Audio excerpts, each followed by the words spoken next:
Hi math friends. Today we're going to look at a skill called deriving information from a graph.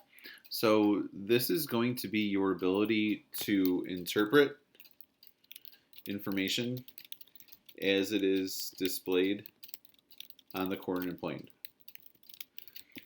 So skills that we've looked at before are plotting information. Now we're going to kind of go backwards and say, well, what do these things mean from something that's already plotted? Remembering things with the x and y axes. Remember that the x-axis is horizontal,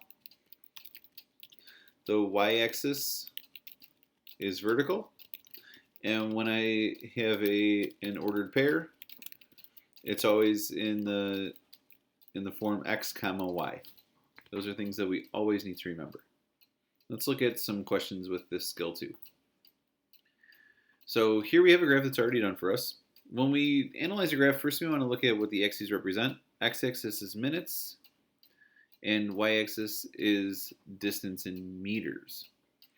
I see that this moves up by 5s, and the y-axis moves up is scaled by 25s. So first question says, how far did you run in 10 minutes? So let's look at where minutes are and where there's a 10. I don't want to look at distance for 10 because it specifically says minutes. So 10 minutes, go straight up. And then we're going to go straight over from there. So again, one more time, 10 minutes, go straight up. And then we're going to go straight over. And that's going to be 100. And our distance is in meters. So we're going to say 100 meters. How many minutes did it take to run 250 meters? So let's go ahead and find 250 meters. And then go to the right. Okay. And straight down, this says 25, so it's going to be 25 minutes is what we're looking for. We'll look at a couple more questions like this too.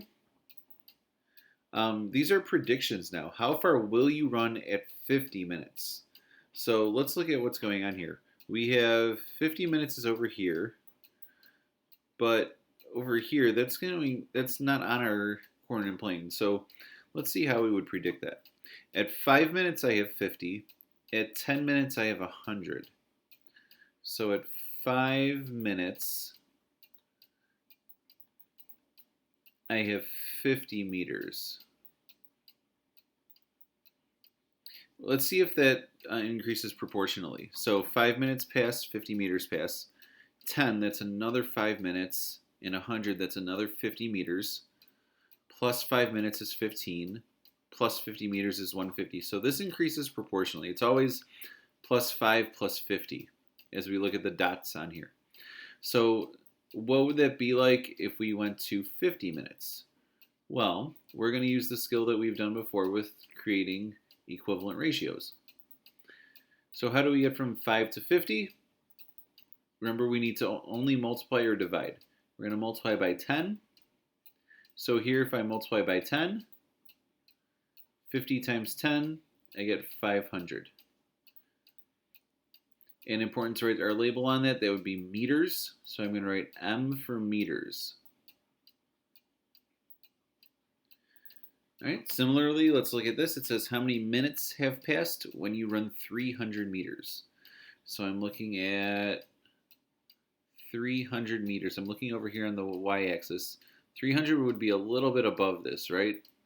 So we have to do a prediction again. So let's start with our rate again, 5 minutes over 50 meters. And I want to know getting to 300 meters. So this time when I make an equivalent ratio, I know what the denominator is and I'm looking for the numerator. How do I get from 50 to 300? Okay, well, if we're clever, we can say I need to multiply by 6 because I know that 6 times 5 is 30, and I have another 0 in our tens place, so 50 times 6 would be 300. I have to do the same to the numerator to keep these equivalent. 5 times 6 is going to be 30, so our answer here is 30 minutes. I'm going to be careful to write minutes, or MIN is the abbreviation for minutes. And I am set.